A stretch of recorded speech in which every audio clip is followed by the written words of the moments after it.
Va a moderar la mesa Alberto Garín, que todos conoceréis.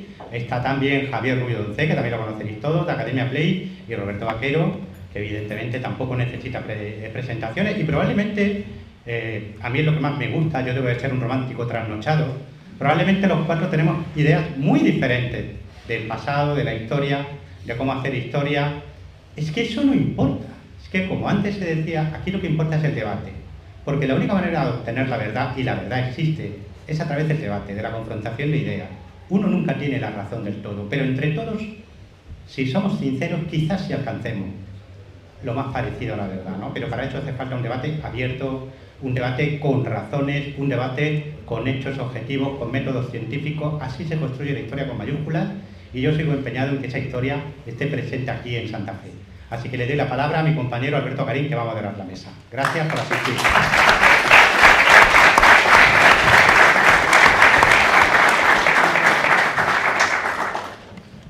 Bien, Pepe ya nos ha presentado, así que vamos a ir directos al grano. El título que le habíamos puesto a la mesa es Una misma historia, miradas distintas, enfoque, métodos y fórmulas para contar el pasado. Todos los que estamos aquí hemos pasado por la educación obligatoria y todos hemos tenido clases de historia con profesores más o menos afortunados, probablemente la mayor parte de los casos desafortunados, porque probablemente la mayor parte de los casos nos dieron una historia aburrida. Afortunadamente estáis sentados aquí, así que aquello no os marcó y sois capaces de seguir mirando a la historia. Sin embargo, sí existen fórmulas exitosas de contar historia, y tengo la ventaja de estar acompañado por tres personas que han sido capaces de llevar a cabo diferentes maneras de contar la historia, pero los tres con fórmulas exitosas. La pregunta que voy a lanzarle a mis colegas de mesa, por tanto, es: ¿en qué momento optasteis por esa fórmula? ¿En qué momento fuisteis conscientes de que esa fórmula era exitosa? Y voy a empezar por el extremo derecho de la mesa, donde tengo a Javier Rubio con Academia Play. Muy bien, gracias Alberto.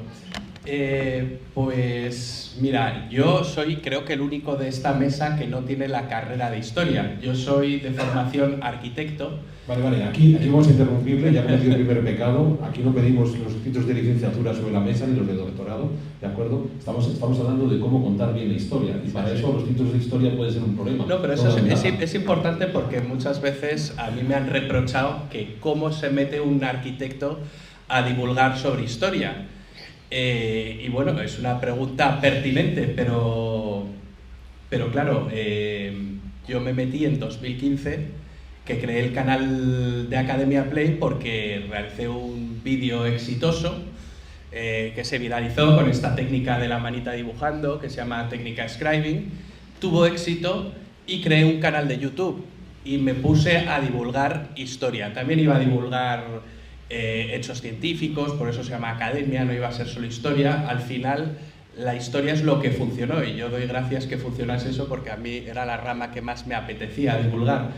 Pero yo creo que las personas, yo llevo 41 años de edad, y creo que la formación es la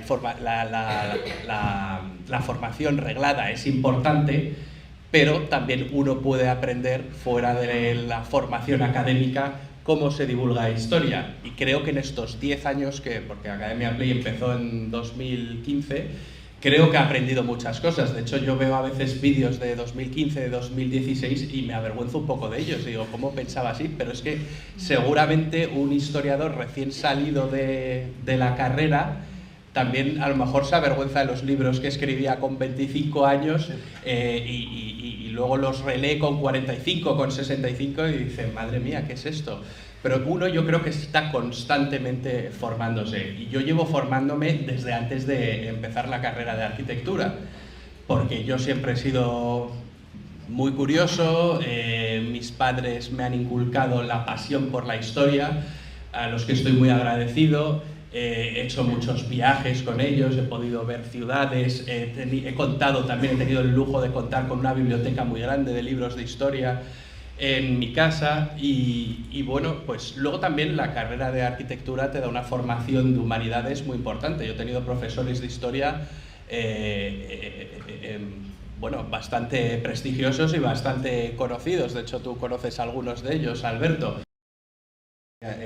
Trabajaste como profesor en la Universidad Europea en arquitectura. ¿Y cuál era tu pregunta, Alberto?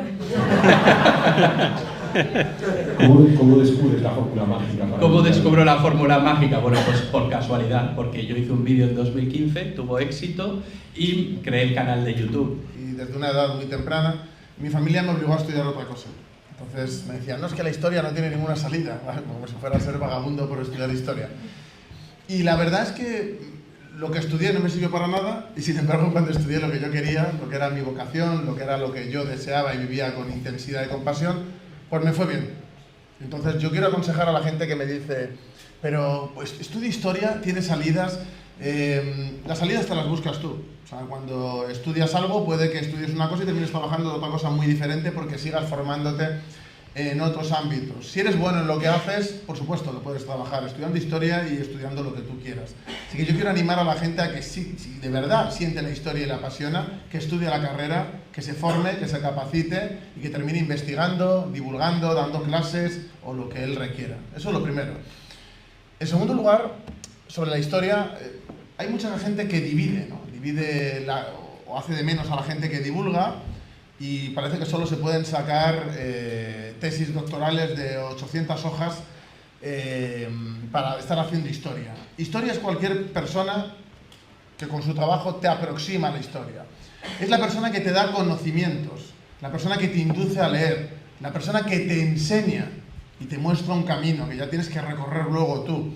Porque no existen las verdades absolutas tampoco en la historia, porque leas a alguien muy reputado no significa que todo su trabajo sea magnífico y que no haya otra perspectiva o que no haya otra forma de entender las cosas. La historia no se puede entender como un ente que una vez que tú que usas una metodología o usas una, como digo yo, una forma de poner las notas a pie de página, ya es ciencia y ya es una verdad absoluta y irrefutable. La ciencia avanza refutándose. La historia, si queremos darle también esa visión científica, esa metodología científica, también tenemos que actuar así. Y no podemos actuar en torno a popes o a determinados autores que lo que él diga ha bajado Dios del cielo y nos lo ha dicho. Porque eso tiene mucho peligro cuando luego se ideologiza tanto la historia. Porque, antes lo ha dicho José Soto Chica, el único objetivo es el hecho que ha existido. Pero la aproximación que haces a él ya no lo es.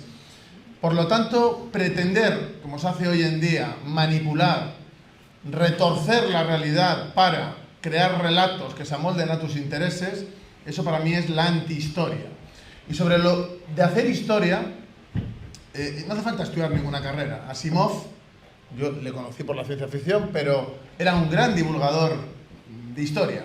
Yo he aprendido muchísimo de culturas antiguas gracias a Asimov, y luego posteriormente he ido buscando autores, en este caso doctores, gente que se dedica a la investigación y hace unos trabajos, vamos a decir, más profundos o más detallados, porque que algo sea más sencillo, porque seas capaz de conectar con la gente, no hace que eso sea inferior. Es decir, un libro de 2000 hojas que prácticamente no dice nada, es denso en exceso, y no aprendes prácticamente absolutamente nada, es inútil. Sin embargo, una persona que hace un vídeo de historia que te aproxima a la historia y hace que tú luego leas, te formes y te muevas, pues tiene una gran validez. Entonces yo creo que no hay gente que hace historia de primera y de segunda, sino hay determinados estudios que son de una manera, la divulgación o la aproximación a la historia de la gente pues hace de otra. Yo lo he visto en mi programa de doctorado en contemporánea, que hay gente que dice, no, es que ¿por qué la gente ya no se forma leyendo tesis? Y se enfadan, ¿no? Y es como, ¿quién se forma leyendo tesis? Alguien que está especializado en la materia.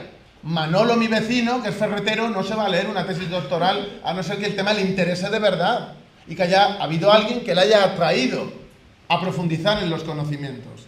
Entonces yo creo que muchas veces hay como mucho clasismo y mucha ranciedad dentro de la historia y no se valora a gente que de verdad hace una labor muy buena para dar a conocer nuestra historia. Por ejemplo, yo, como tenemos buena relación, lo voy a decir, yo he visto gente que hace críticas a él que yo a veces me quedo perplejo, ¿no? Alguna vez he contestado, digo, ¿pero esto por qué? ¿Qué te ha pasado hoy para que estés tan enfadado y te enfade que no tenga un título de no sé qué?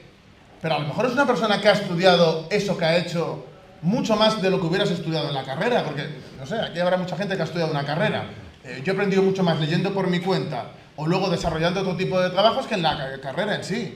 Puede haber profesores que te remueven por dentro y te hacen incluso cambiar tu forma de ser. Yo los he tenido, pero también los he tenido que han sido todo lo contrario. Entonces, tratar a una persona como si hace historia o no, si es historiador o no, por las carreras que tiene, me parece una necedad. Porque historia el que hace historia es la persona que da conocimiento, que aproxima, que investiga, que descubre, que aporta algo a los demás. Porque si no, no es historia. Termina siendo un relato, termina siendo un panfleto. Y sobre la metodología, por supuesto que es importante la metodología. No sé si lo vamos a hablar hoy o no aquí, pero por supuesto. Y también hay que tener una ética y una honestidad intelectual a la hora de desarrollar la historia. Porque si no, al final lo que tenemos son agitadores. Y agitadores los hay haciendo historia de todas las ideologías. Los hay liberales, los hay comunistas, los hay fascistas y los hay de que están en su casa. Pero lo hay de todo tipo. Entonces hay que hacer menos propaganda, que la propaganda está muy bien para hacer otras cosas, pero fuera de la historia.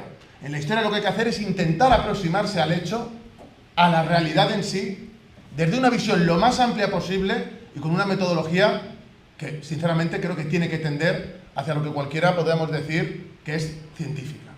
No sé si me alargo mucho, perdóname. Bien, antes de darle la palabra a Pepe, una brevísima observación. Yo dirijo el programa de doctorado de universidad y les puedo asegurar, ahora que me están grabando, que las tesis doctorales se las lee su autor, su tutor en ocasiones y algún miembro del tribunal. Y un familiar. Y ya está. Bien, entonces, que no les engañe. Y una segunda cuestión, se han dado cuenta que yo quería que le contaran la fórmula de éxito y los dos la han evitado. Esperamos que Pepe sea más honesto y nos lo cuente. Qué bueno eso. Bueno, a la pregunta de Alberto, ¿no? Yo a menudo examino mi vida, ya tengo 53, camino de 54, y muchas veces me pregunto cuál ha sido la constante, ¿no?, que ha acompañado mi existencia, ¿no? Porque yo he hecho de todo. He trabajado en el campo, he trabajado en una fábrica, he sido 3 años carpintero metálico, he sido soldado profesional, he sido profesor de universidad, soy ensayista y novelista, y lo único que a mí me resulta compañera fiel ha sido la historia. Yo desde que tengo uso de razón he tenido un libro de historia en las manos y ha sido la constante en mi vida, ¿no? Entonces, cuando yo tengo un accidente en acto de servicio y evidentemente pues ya no puede seguir siendo soldado profesional, tenía muy claro lo que iba a ser, ¿no? Era ser historiador, la carrera, el doctorado, la tesis y luego todo lo que vino, ¿no? ¿Cuál es la fórmula mágica? Yo siempre, cuando he enseñado historia, y he tenido esa suerte de poder enseñar historia, o cuando he tratado de dirigir a alguien en el mundo de la investigación, para mí la fórmula mágica se reduce a una sola cosa, de la que también se ha hablado hoy aquí, ¿no? Fuente. Si tú te tienes que acercar directamente al pasado, no te dejes condicionar por otro. Es decir, tú tienes que ir a leerte a Procopio, a Julio César, a Eusebio de Nicomedia, estoy hablando de fuentes de mi periodo histórico, ¿no? Es decir, no puedes dejar que sea otro quien te diga lo que dijeron ellos, ¿no? Si tú quieres conocer el pensamiento o los hechos de una persona, es mejor, si tienes la oportunidad, preguntarle a ella directamente, ¿verdad?, que no al vecino del quinto, ¿no? Pues esto para mí es la fórmula mágica, la fuente, el acercarte a la fuente, pero para eso, como dice Roberto, hace falta una metodología. Es decir, los textos, sean antiguos, sean medievales, sean contemporáneos, requieren de un método de análisis. Entre otras cosas, el que escribe hoy y el que escribía hace 2000 años tiene cierta tendencia a mentirte, y para eso existe el método, para intentar desgranar la verdad, para confrontar distintas opiniones, distintas maneras de entender el mundo. Cuando un historiador tiene método, habitualmente lo que sale es una buena historia, ¿no? Y estoy de acuerdo con mis compañeros, la historia no te la da el título. Yo soy doctor en historia medieval, pero yo mentiría si os dijera que cuando tenía el título sabía más que cuando me metí en la carrera de historia. Es decir, historiador es quien hace historia. Si tú eres pulcro con las fuentes, si tienes un método científico de análisis de las mismas, si tienes el deseo de acercarte al pasado con una mirada limpia, tú eres historiador. Es una de las banderas que siempre he tenido a gala defender. Para mí, un buen libro de historia, yo no le miro por detrás las solapas si pone universidad de... Hay gente que hace muy buena historia y no está en ninguna universidad enseñando, ¿eh? Bueno, planteaba Roberto la posibilidad de hablar de metodología, porque tiene la respuesta preparada, así que no le voy a preguntar sobre eso. Pero sí quiero que abordemos un tema que me parece mucho más interesante, porque los tres han sido divulgadores exitosos, como estaba yo diciendo al principio, y como yo decía al principio, todos los presentes hemos pasado por la educación obligatoria donde nos han dado historia. Nos han dado una historia contenida en los libros de texto. Y es muy interesante porque Roberto y Javier estaban señalando dos cuestiones importantes. El hecho de que pueda haber unos divulgadores con una carrera académica suave o que a lo mejor está vinculada directamente a las facultades de historia y que son buenos divulgadores, y enfrente académicos sesudos de estos que escriben 10 artículos académicos al año para presentar en congresos en los que se reúnen con unos 20 colegas y nadie se lee el artículo. Lo llamativo está en que, sorprendentemente, ni la información ultrasesuda de los congresos, pero tampoco esa otra historia divulgativa que están haciendo mis colegas de mesa, traspasan a los libros de texto. Y a la larga son esos libros de texto los que más influyen en el conocimiento de historia que tenemos la mayor parte de nosotros. Y les voy a poner un ejemplo de lo más divertido. Hay una iglesia en Madrid, muy cerca del Palacio Real, que es la Encarnación. Y entonces la Encarnación fue atribuida por un historiador en los años 60 a Juan Gómez de Mora. En 1975 se descubrió el documento que mostraba que el arquitecto que la hizo fue Fray Alberto la Madre de Dios. 1975. Han pasado 50 años y los libros de texto siguen diciendo que el arquitecto es Juan Gómez de Mora. Nadie ha cambiado el contenido de ese capítulo del libro de texto.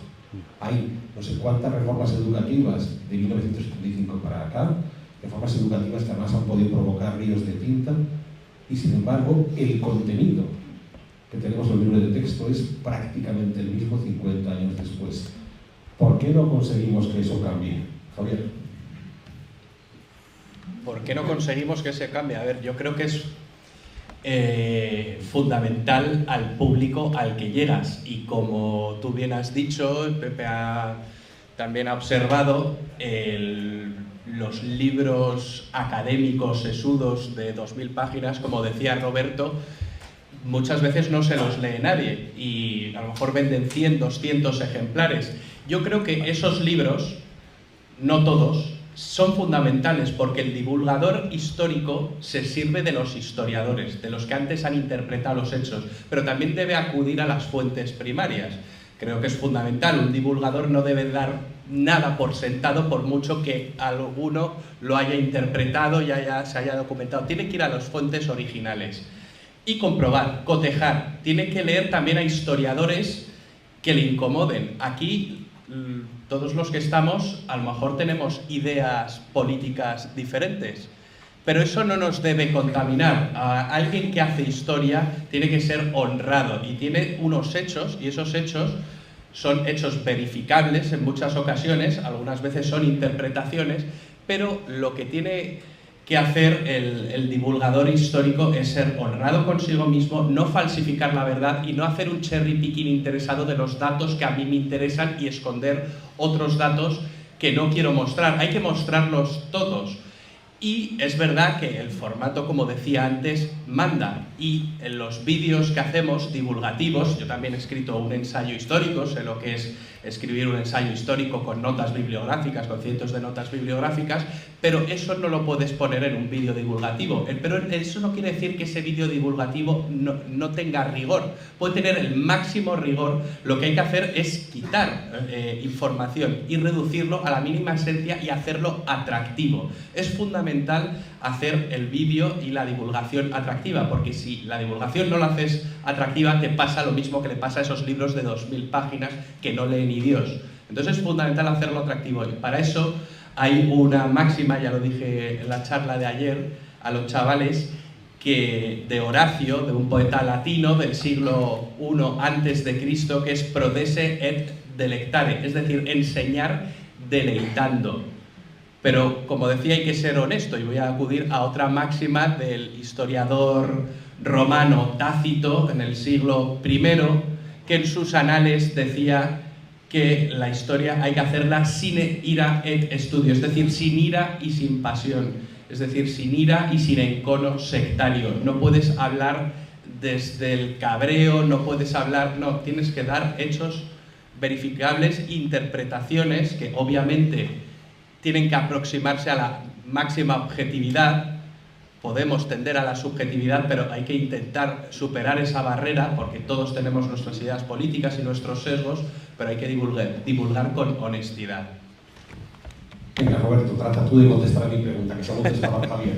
Yo creo que porque lo que tú haces no permea el libro de texto. Yo creo que es por la instrumentalización política. Cuando hay conflictos por las leyes educativas, cada vez que llega un partido, siempre que hay una alternancia, hay una nueva, hemos tenido un montón de reformas y de leyes nuevas de educación, siempre las grandes controversias son por cuestiones políticas de unos grupos frente a otros, que en realidad poco tienen que ver con los contenidos y ni siquiera con realmente la estructura de cómo queremos que sea la educación integral de los jóvenes. Por lo tanto, yo creo que no permea porque no hay ningún interés, porque la gente que hace esas leyes, que se suele dedicar o son del ámbito de la educación, algunos, otros directamente solo son políticos, creo que no es gente que le importa realmente el contenido. Y cuando hay cambios, por ejemplo ahora la polémica que hay de se va a enseñar a partir de 1812, es política, es politiqueo barato, porque les conviene para sus relatos fantásticos, por ejemplo en este caso de que España no existe hasta... Entonces se dedican más a meter política dentro de incluso el programa de historia, de filosofía, del que sea, que a realmente intentar que tengan una formación integral, plena, los estudiantes. Entonces, realmente el que está haciendo ese plan de estudios, por ejemplo, en historia, pues está más preocupado de no cabrear a su jefe para seguir cobrando que de eliminar errores de cosas que seguramente hasta él desconozca.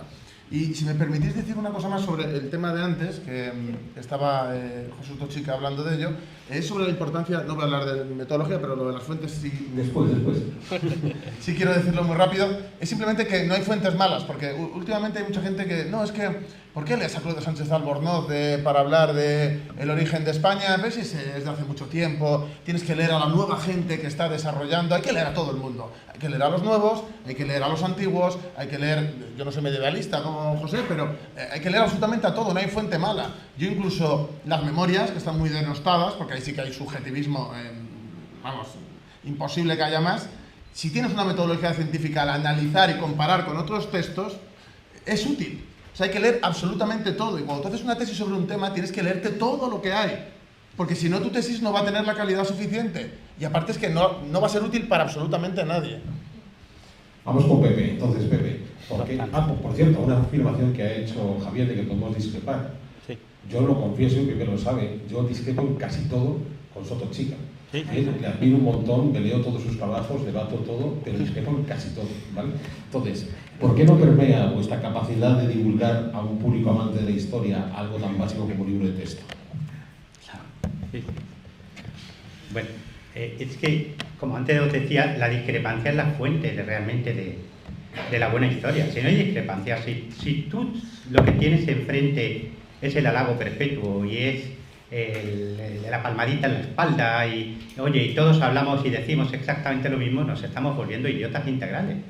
Hace falta discrepancia, hace falta debate, hace falta confrontar ideas desde una forma, pues incluso a veces, yo por ejemplo con Alberto, como él dice, tenemos visiones muy distintas, por ejemplo, de cómo ha actuado el clima a lo largo de la historia, o a veces no, nos complementamos, ¿no? ¿Recuerdas aquello de los campanarios y de los minaretes, verdad? Sí. Es decir, hay que cruzar ideas, ¿no? Hay que cruzar ideas. ¿Por qué la historia se resiste a veces a cambiar en los textos? Sobre todo en los textos escolares, en la Wikipedia. Es decir, hay veces que se da por conocimiento consolidado lo que no lo es, incluso lo que ya está muerto.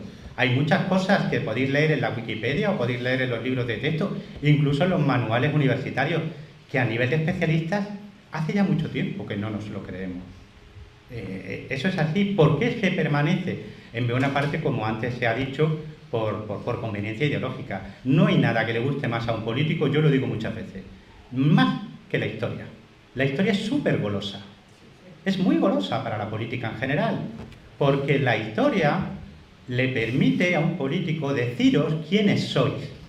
Y si alguien os dice quiénes sois, os tiene ya en buena medida ganados. Por eso una persona que quiera ser libre necesita saber un poco de historia. Porque si no, el primero que pase por ahí le va a decir, no, tú eres esto, y solo esto, ¿vale? Entonces, claro, desde esa perspectiva, como antes ha dicho Roberto, hay mucha intencionalidad en que determinadas visiones de la historia estén en los libros escolares o estén en lo que es el día a día de la divulgación, vamos a decir, estándar o políticamente correcta. Claro, eso es así, ¿no? Luego, como dice Alberto, la discrepancia, bendita discrepancia. El día que yo esté de acuerdo con Alberto en todo, me voy a empezar a preocupar. Hay que preocuparse. Si tú en el pasado estás cómodo, has hecho algo mal. El pasado debe de resultarte incómodo. Hablo como historiador. Un historiador que se sienta cómodo en el pasado es un farsante. Porque somos hombres, mujeres del siglo XXI. Y si tú en los años 30, o en el siglo V, o en el primer periodo intermedio del Egipto antiguo, resulta que eso se parece a lo que tú estás viviendo ahora, has hecho algo más. Cuando se cuenta la historia desde una perspectiva presentista, que es una manía que tenemos, es porque el historiador no está haciendo historia, está haciendo otra cosa, ¿no? Así que esa es mi respuesta. Discrepancia bendita, y cuando la historia no cambia después de 50 años, como decía antes Javier acertadamente, es porque hay un interés, como os ha dicho Roberto. Bien, vamos a ir con una tercera ronda de preguntas para cerrar esta mesa redonda. Imaginaos, eso construido al final, después de solamente media hora, fantástico, que si no, somos tremendamente aburridos. Pero os voy a comentar antes, porque hablaba Pepe de campanarios y minaretes. Seguro que no lo sabíais, pero los minaretes más antiguos son mucho más antiguos que los campanarios más antiguos. Os han contado siempre que los minaretes imitan a los campanarios y es al revés. Ahí lo dejo, ¿vale? Ahora ya queda en vuestras manos que lo investiguéis. Eso fue una llamada de Alberto, una conversación nocturna de dos locos, una noche de invierno, ¿vale? Y por ahí salió un tema que yo creo que Alberto tiene razón al 100%. Pero vamos con el método, tal como nos ha planteado Roberto, y la pregunta es muy sencilla. Cada uno de vosotros tres, ¿cómo construís la historia? El relato histórico, por supuesto, la historia, como hechos del pasado, ya ocurrieron. ¿Cómo construís la historia, Javier?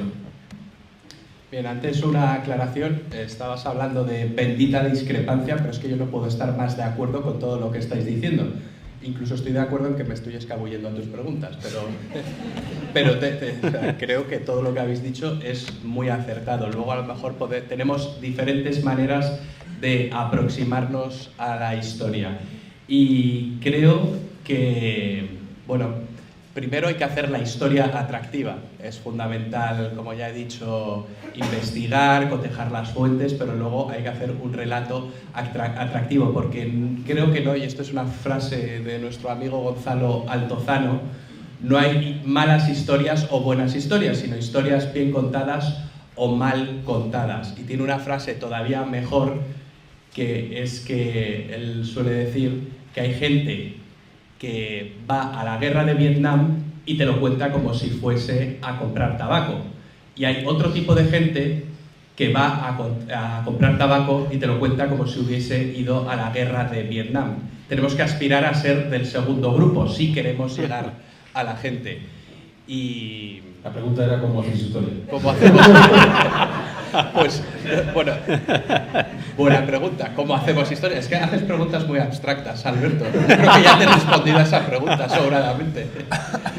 ¿Cómo hacemos historia? Investigando. La historia está compuesta de relatos y reliquias. Los relatos son todas esas fuentes narrativas, textos que tenemos que saber interpretar, porque esos textos también nos pueden estar mintiendo, como es el caso muchas veces de las memorias, que son puro autobombo,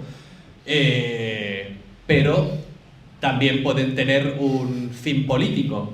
Y entonces, bueno, ayer yo me quedé, y la historia también es romper paradigmas. En la charla de ayer de Paco Aguado a mí me voló la cabeza cuando nos dijo que el Camino de Santiago no se había inventado en la época de Alfonso II el Casto.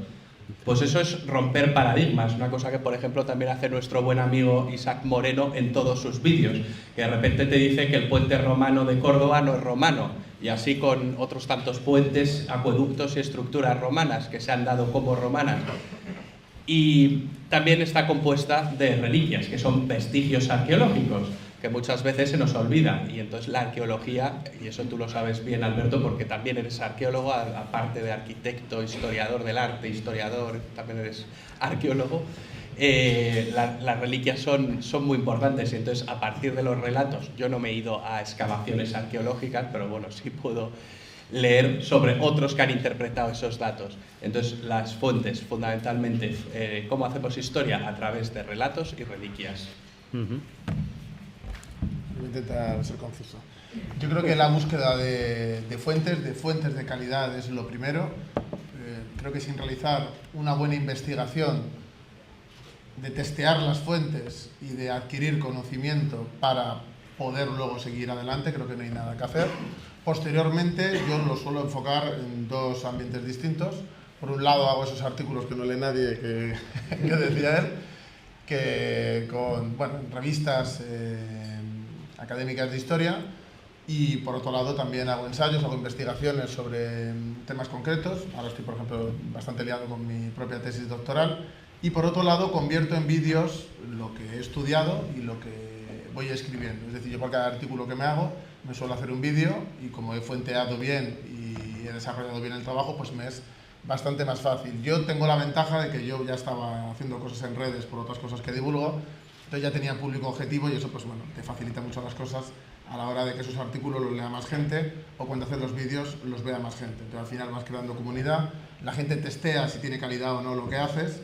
Si no tiene calidad, pues te dejan de ver y pasas a no existir, y si tiene calidad, pues vas creciendo, vas cimentando esa comunidad, y al final consigues llegar a un público mucho más amplio, lo cual también te facilita no solo que la gente lea esos artículos, que son públicos, sino que cuando sacas libros, la gente adquiere esos libros, y es como una pescadilla que se muerde la cola y que te va ayudando a proyectarte. Y yo cuando hago historia, mi forma de actuar es esta.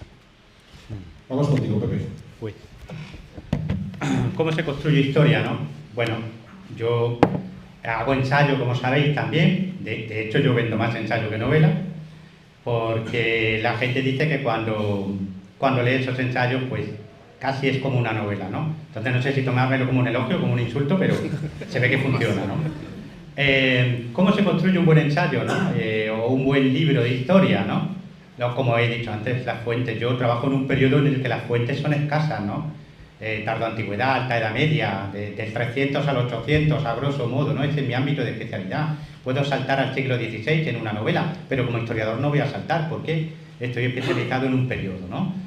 Son fuentes primarias primero, literarias, ¿no? De todo tipo, desde crónicas a cartas, a documentos administrativos, etcétera, etcétera. Claro, a menudo te encuentras, si yo os contara ahora, si yo reúno todo lo que se escribió de Leovigildo, por ejemplo, ¿no?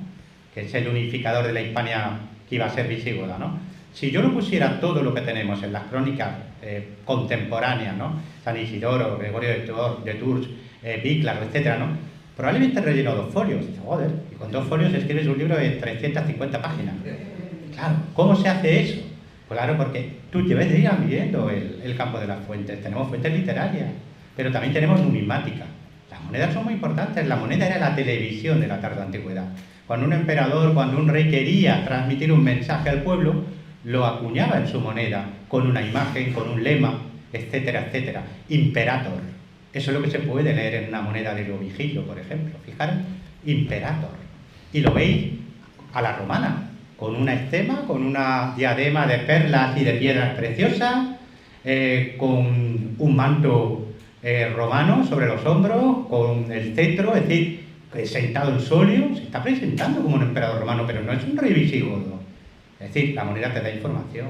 La arqueología, que decía antes mi compañero Javier, la arqueología ha sido una revolución desde hace ya mucho tiempo, desde hace siglos, ¿no? Porque la arqueología nos permite estudiar la historia material, nos permite entender cómo funcionaba una ciudad, cómo funcionaba la logística, por ejemplo, de una ciudad, etcétera, etcétera, ¿no? Pero más aún, seguimos abriendo el campo. Ahí está la paleogenética, que nos está hablando de cómo se mueven las poblaciones, ¿no? Eso ha sido una revolución brutal, pero brutal, ¿eh? En la historia ahora mismo, de la antigüedad, por ejemplo, la paleogenética, el estudio de las poblaciones, de dónde han llegado esas poblaciones en determinados momentos, cómo han interactuado entre sí, nos ha hecho volar la cabeza también a los historiadores en la antigüedad, ¿no? Y en la Edad Media, ¿no? La paleobotánica también, ¿no? El estudio del clima en la antigüedad. Todo eso nos está ayudando a entender mucho mejor periodos que antes, pues apenas si teníamos unos renglones literalmente para poder construir su historia. Si tú te tomas el trabajo y la paciencia de reunir todo eso, paleobotánica, paleogenética, fuentes literarias, numismática, arqueología. Y si además no te conformas y dices, oye, que Leovigildo no vivía en la luna, que la Hispania del momento, del siglo VI, no estaba en mitad del Océano Pacífico, estaba integrada en un mundo mucho más complejo, pues que interactuaba con el reino de los francos, con el Imperio Bizantino, etcétera, etcétera. Abres el foco y dices, bueno, necesito conocer cómo funcionaba el Imperio Bizantino en África, o cómo funcionaba en Italia, o cómo funcionaba desde Constantinopla, y necesito saber qué estaba pasando en los reinos francos. Si tú haces todo eso, vas a poder reconstruir realmente el periodo.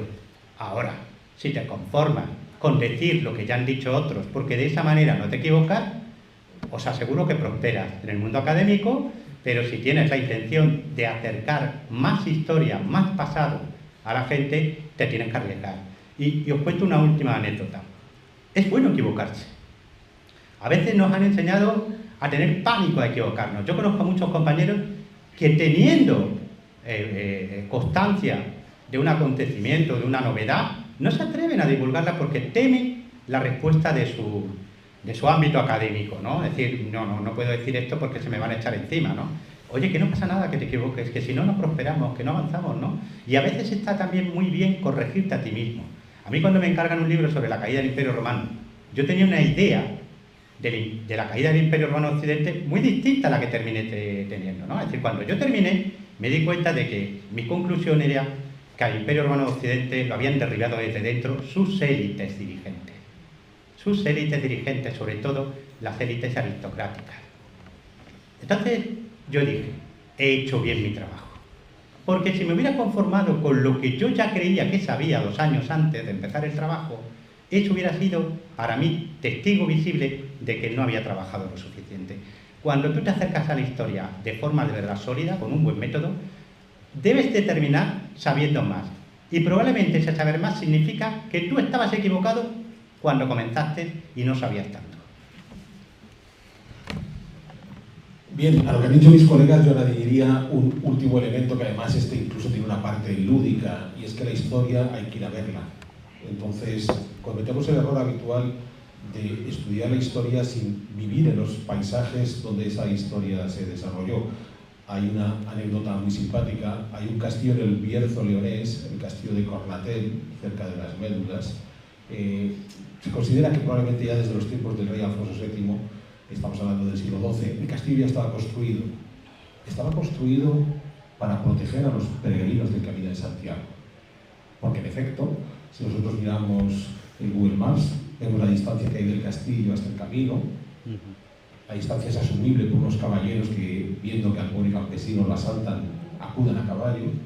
Pero es que además el castillo está en elevación, el camino queda en el llano por debajo. Y lo han escrito y repetido numerosas veces. Hay un pequeño problema. El río sí cruza por delante del castillo y no hay puente.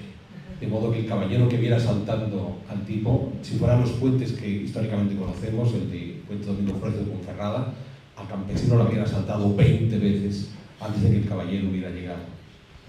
De modo que quédense con esa copla. Traten de entender, como nos ha dicho Javier, que no hay que aceptar el discurso sin más. Como nos decía Roberto, que entiendan que toda historia es susceptible de convertirse en propaganda política. Como nos estaba diciendo Pepe, que lo más interesante está en que si tenía una idea clara y cuando han ido a ver o a estudiar el hecho histórico sin con esa idea clara, es que no han terminado de asumir todo lo que el historiador les está contando. Y sobre todo que aprovechen la ocasión, porque tenemos un montón de historia que nos rodea, de poder ir a verla en primera persona. Hasta aquí lo que queríamos compartir en esta mesa redonda. Ahora sería el momento en el que diría hay preguntas, pero no voy a decir que para eso tengo el mando.